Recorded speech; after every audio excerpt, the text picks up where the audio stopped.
माग आपण advance phrases पहिला पार्ट 1, आज आपण पाहणार आहे पार्ट 2. हे फ्रेजेस का महत्वाचे असतात? कारण बघा डेली लाईफ मध्ये जर आपल्याला चांगली इंग्रजी बोलायची असेल तर हे फ्रेजेस माहीत असणं खूप आवश्यक आहे. आज आपण 10 फ्रेजेस बघणार आहोत. मागच्या वेळेस 10 पाहिले, आज 10 बघणार आहोत. असे मी पार्ट 10 पर्यंत घेणार आहे. हे फ्रेजेसचं महत्व काय आहे? नुसतं आता I am doctor see doctor आलं म्हणजे तुमचं जे बेसिक क्लिअर होईल फक्त. पण थोडं तुम्हाला एक ऍडव्हान्स लेवलला जायचं असेल, ते फ्रेजेस कसं लक्षात ठेवायचं, त्याचा मिनिंग काय, त्याचा अर्थ काय, हे तुम्हाला मी आता जस्ट सांगणार आहे.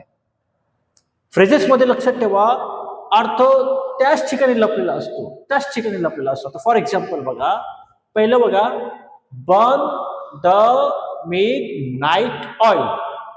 आता बर्न म्हणजे काय? जळणे. ओके. मिडनाईट म्हणजे काय? मध्यरात्र.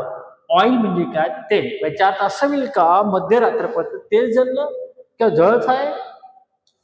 डोकं लावा की मध्यरात्रपर्यंत म्हणजे काय? तुम्ही जेव्हा एखादी काम हातात घेतात आणि ते काम हातात घेतल्यानंतर जे उशिरापर्यंत काम करतात त्यावेळेस तुम्ही म्हणायचं बंद मिडनाईट ऑइल म्हणजे काय? उशिरापर्यंत काम करणे. जसं एखादी प्रोजेक्ट आपण हातात घेतलाय आणि ते प्रोजेक्ट कसंही करून आपलं काम पूर्ण करायचे, तर तुम्ही ते काम उशिरापर्यंत काय असेल आपण ते काम पूर्ण करण्याचा प्रयत्न करता. तर एक वाक्य बघू की she burned the midnight oil to finish her project. तिचा प्रोजेक्ट पूर्ण करण्यासाठी ती मध्यरात्री म्हणजे काय? उशिरापर्यंत तिने काम करायचा प्रयत्न केला, म्हणजे काम केलं. उशिरापर्यंत तिने काम केलं, प्रयत्न केल्याने काम केलं. दुसरं वाक्य बघा, अ ब्लेसिंग इन डिस्गाइज. बघा प्रश्नामध्येच अर्थ आहे. कसं काय? ब्लेसिंग म्हणजे काय? आशीर्वाद किंवा चांगलं. डिस्गाइज म्हणजे वाईट. मग आता बघा तुमच्या लाईफ मध्ये एखादी वाईट घटना घडते आणि म्हणतात ना, कधी कधी एखादी वाईट घटना तुमच्यासाठी चांगली ठरते. तुमच्या आयुष्यामध्ये झाली असेल एखादी वाईट घटना. जसं आता फॉर एक्झाम्पल तुमच्या मित्रांशी भांडण झालं आणि भांडण झालं तर तुम्ही त्याच्याशी बोलणं बंद करता. त्यावेळेस तुम्हाला सुरुवातीला वाईट वाटतं, पण नंतर कळतं की त्याच्यापासून लांब गेल्यानंतर तुमची तरक्की होते किंवा तुमचा फायदा होतोय. त्यावेळेस तुम्ही म्हणतात की ब्लेसिंग इन डिस्गाइज म्हणजे काय? सुरुवातीला वाईट वाटतं पण नंतर चांगलं होतं. म्हणजे काय? जे झालं ते चांगलंच झालं एक प्रकारचं. वाक्यामध्ये बघा, losing that job was a blessing in disguise. म्हणजे काय? सुरुवातीला माझी नोकरी गेली, मला वाईट वाटलं.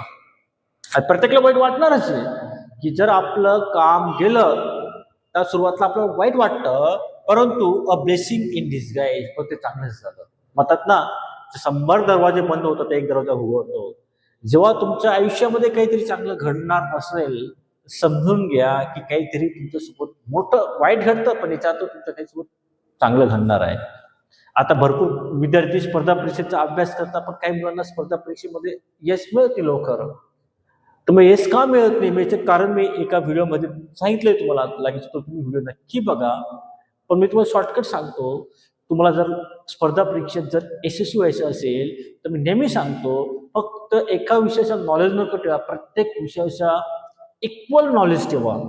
आणि इक्वल नॉलेज, माझ्या म्हणण्यापेक्षा इक्वल नॉलेज ठेवलं, सर्व विषयाचे जर तुम्ही इक्वल नॉलेज ठेवलं तर तुमच्या स्पर्धा परीक्षा पास होण्याचे चान्सेस जास्त असतात. आणि स्पर्धा परीक्षा पास व्हायची असेल तर तुम्हाला प्रॅक्टिस जास्तीत जास्त करायचा प्रयत्न करा, टार्गेट करा, तुमची आवड निर्माण करा. आवड तेव्हा निर्माण होईल जेव्हा तुमचा संबंध असेल. तुम्ही त्या व्हिडिओमध्ये तुम्हाला सांगितलंय की संबंध आणि आवड काय असतं. नेक्स्ट बघा, ऑन क्लाउड 9. आता बघा तुम्ही स्वतः लावा, ऑन क्लाउड 9. आता क्लाउड म्हणजे ढग होतं, 9 म्हणजे 9. तुम्ही काय असं होणार का ढगावर? असं तर काही होणार नाहीये. मग ऑन क्लाउड म्हणजे अतिशय आनंद वाटणे. माणसाला अतिशय आनंद केव्हा वाटतो? नोकरी भेटली तेव्हा. ज्या लोकांचं लग्नच होत नाहीये, जर त्यांचं अचानक लग्न ठरतं तेव्हा त्यांना आनंद वाटतो. तो तुम्ही राज्यामध्ये प्रथम आलात किंवा शाळेत 1 नंबर आलात तेव्हा आनंद वाटतो. तुम्हाला जेव्हा खूप आनंद वाटेल तेव्हा तुम्ही म्हणायचं ऑन क्लाउड 9. एक्झाम्पल बघा, he was on cloud 9 after winning the prize. म्हणजे काय? एखादी प्राइज त्याने जिंकली आणि त्या प्राइज जिंकल्यानंतर तो आनंद त्याला झाला तो शब्द मानू शकत नाही, तो खूप अतिशय आनंद झाला, तेव्हा तुम्हाला ऑन क्लाउड 9चा वापर करायचा आहे. नेक्स्ट वाक्य बघा, नेक्स्ट फ्रेज बघा, पीस ऑफ केक.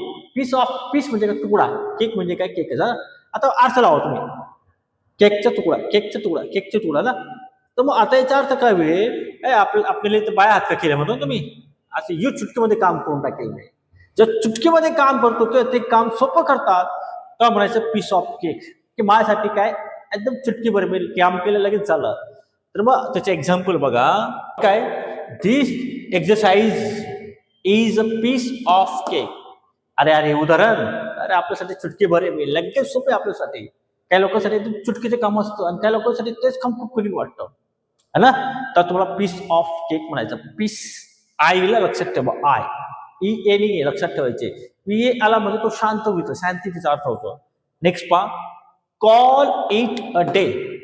आता कॉल म्हणजे काय, डे म्हणजे बोलवणे, लक्षात ठेवा, डे म्हणजे याचा अर्थ असं होतंय, जे काम जे प्रोजेक्ट तुम्ही आजसाठी केलं असेल, आजसाठी तुम्ही म्हणता आता आजचं काम इथंच संपवूया, तर तुम्ही म्हणायचं कॉल इट डे म्हणजे आजचं काम याच ठिकाणी संपवायचे.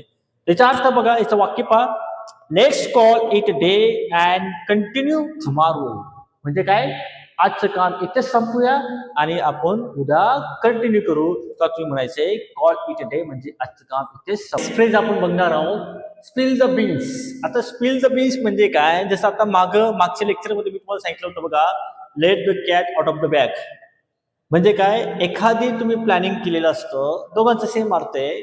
जेव्हा तुम्ही एखादी प्लॅनिंग केलेलं असतं आणि तुमचं ठरलेलं असतं की हा प्लॅन आपण कोणाला सांगायचं नाही, मग ते 2 व्यक्तींमध्ये असतो किंवा 4 व्यक्तींमध्ये असतं. जसं आता फॉर एक्झाम्पल तुम्हाला मी उदाहरण देतो. माझा एक मित्र आहे समजा, हा, आणि मी त्याला आहे ना, माझ्या मनात राहत नाहीये, पण मी त्याला सांगतो, मी एक गोष्ट सांगतो, कोणाला सांगणार नाही ना. तो म्हणतो बस का दादा, आपला विश्वास नाही का. मग तो सांगतो, एक तुम्हाला सिक्रेट त्याला तुम्ही सांगता, तर तुम्ही त्याला सांगता पण सांगणार तर नाही कोणाला. तो म्हणतो नाही सांगणार. ओके, मग हा व्यक्ती दुसऱ्याकडे जातो. दुसरीकडे गेल्यानंतर त्याचा एक मित्र असेल, तो त्याला सांगतो, अरे मी गोष्ट सांगतो पण तू कोणाला सांगणार नाही. तो म्हणतो बस का दादा, मी कोणाला सांगणार नाही. तो त्याला सांगतो, तो मित्र दुसरीकडे जातो, चौथीकडे जातो. असं ते काय होतं, तुमचं जे सिक्रेट असेल ते पुरं गावाला माहिती पडून जातं. म्हणून लक्षात ठेवा, तुमचं सिक्रेट जर कोणाला सांगायचं असेल तर एखादी विश्वासू मुलगा या एखादी विश्वासू व्यक्तीजवळ सांगायचं.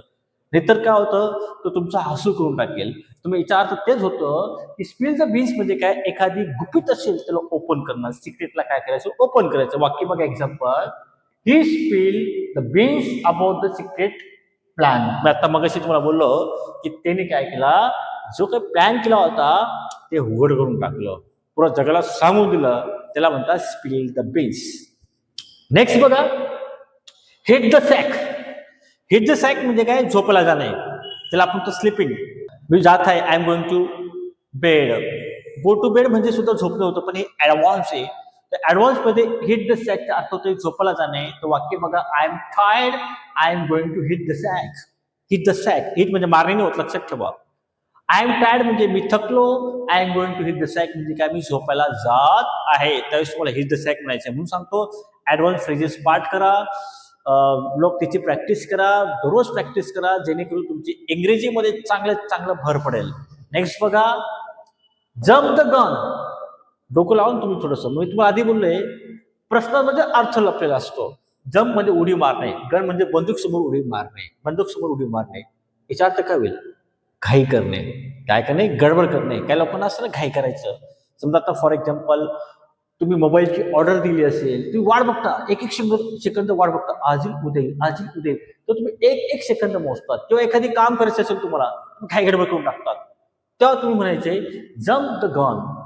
जो व्यक्ती घाई गडबड करत असेल तर तुम्हाला ह्या फ्रेजचा वापर करायचे. एक्झाम्पल बघा, don't jump the gun, wait for instruction. Instruction म्हणजे काय, सूचना. याचा अर्थ असा होतो की सूचना येईपर्यंत घाई करू नको. म्हणजे मी जोपर्यंत सांगणार नाही तोपर्यंत घाई करू नका, असं त्याचा अर्थ होतो ऍडव्हान्स फ्रेज मध्ये. नेक्स्ट बघा, in the same boat. In the same boat म्हणजे का, एकाच परिस्थितीमध्ये किंवा एकाच बोटमध्ये आपण सफर करणे. म्हणजे काय, एकाच संकटात किंवा एकाच चांगल्या गोष्टीमध्ये आपण सफर करणे. फॉर एक्झाम्पल, स्पर्धा परीक्षांचा अभ्यास लोक करतायत. 2 वर्षापासून 3 वर्षापासून अभ्यास करताना एक व्यक्ती तोच अभ्यास करतोय, पण त्यांना सक्सेस भेटत नाही. मग ते काय म्हणतील, यार आपण दोघी काय एका सेम बोटमध्ये आहे. किंवा समजा तुम्हाला मुंबईला गेलात तुम्ही, मुंबईला गेल्यानंतर तुम्हाला फ्लॅट भेटत नाहीये किंवा तुम्हाला नोकरी मिळत नाहीये, तर दुसरा व्यक्ती तीच कंडिशन आहे, तर तो बी म्हणेल की यार आपण सेम बोटमध्ये काय, आपण एकाच परिस्थितीमध्ये अडकलो आहे. तर तुम्ही म्हणायचंय इन द सेम बोट. त्याचं एक्झाम्पल बघा, we are all in the same boat here. म्हणजे आपण सर्व एकाच परिस्थितीमध्ये अडकलो आहे, म्हणजे आपण एकाच नावेमध्ये सफर करत आहोत. ती परिस्थिती एकच पाहिजे, आपण लक्षात ठेवा, मगाशी बोललो तुम्हाला. आणि last phrase, throw in the towel. आता बघा, throw in the towel, throw in the towel म्हणजे बघा, थ्रो म्हणजे फेकणे, टॉवेल फेकून देणे. याचा अर्थ काय, तुम्हाला काय दिसतंय तुम्हाला, की एक वस्तू घेतली मी, तिला फेकून दिली, म्हणजे काय, हार मानणे, हार मानून घेणे. तेव्हा तुम्हाला थ्रो इन द टॉवेल म्हणायचे. मी तुम्हाला आधी बोललोय की प्रश्नामध्येच उत्तर लपलेलं असतं, बस तुम्हाला थोडं आयडेंटिफाय करायचं असतं. स्पर्धा परीक्षेमध्ये फ्रेजेस तुम्हाला खूप विचारले जातात, त्याचा अर्थ विचारला जातो, त्याचा मिनिंग विचारला जातो, तर तुम्ही प्रश्नामध्ये त्याचा अर्थ शोधण्याचा प्रयत्न करायचा आहे. तर बघा एक्झाम्पल पहा, ही finally threw in the towel and quit the job. शेवटी तिने हार मानली आणि नोकरी सोडून दिली. आज आपण 10 फ्रेजेस पाहिले. पार्ट 2 होता. पार्ट 1 मी शिकवला आहे, हा पार्ट 2 होता. तर तुम्हाला हा व्हिडिओ कसा वाटला तर मला नक्की लाईक करून सांगा, कमेंट करून सांगा. लाईक करा, कमेंट करा, आणि जे नवीन असतील ना, नवीन या चॅनलला तुम्ही नक्की सबस्क्राईब करा, सपोर्ट करा. आणि हा नुसतं सबस्क्राईब करू नका, तर ते बेल आयकॉन असेल त्यालाही दाबा. ओके, आपण नेक्स्ट व्हिडिओमध्ये नक्की भेटू. Thank you very much.